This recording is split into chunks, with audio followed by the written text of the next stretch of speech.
So you're thinking about making an antler trap, or you're just curious how they work. Whatever design you go with, they all have the same basic goal. You're trying to get a buck to drop his antlers in a specific location, normally around a feeder. It involves using some type of attachment over a feeder or food source. It catches the antlers in the attachment and encourages them to fall off in that specific spot. Whether it's a web design made with string or something made out of bungee cords, it all has the same basic goal. But let's talk about why people are opposed to antler traps.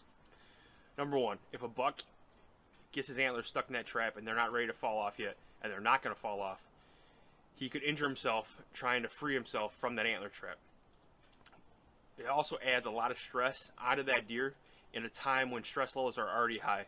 Between the cold weather and the lack of food, adding more stress into that deer's life is not healthy. But the second and most talked about risk with antler traps is damage to the deer's pedicle.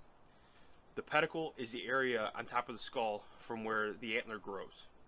If that antler is not ready to fall off yet on its own, and it gets caught in an antler trap and pulls that antler off, you could damage the pedicle. Now, damage to the pedicle can cause abnormalities for next season or permanently. The pedicle on top of the deer's skull is similar to a fingerprint. It's always going to be the same. So whether that deer is 1 year old or 6 years old, his pedicle is going to be the same. So he may jump from a 110-inch deer to a 160-inch deer, but that pedicle is going to remain the same. So damaging that can have consequences for his antler growth for the rest of his life.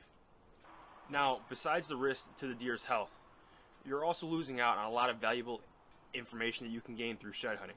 When you shed hunt, you learn where those late season food sources are, where that late season bedding is, and where to find those bucks in late season.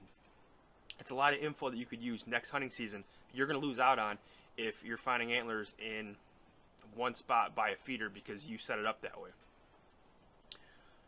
Now, let's talk about another very important thing to consider. You need to consider if antler traps are even legal in your state. A lot of states have outlawed the use of antler traps. Specifically, Kentucky made it very clear back in 2019 that antler traps are not legal in their state. So before you decide if you want to even consider making an antler trap, look into your state laws and make sure it's even legal. This here is an antler trap that I made a few years ago. I never actually used the trap. I built it, put it out here. I never put any food in it. I never actively used it. I didn't really like the idea of pulling those deer's antler off before they were ready. This trap is designed to fill the bucket with food. The bungee cords are designed to catch the antlers as the deer are going in to feed and as they come back out.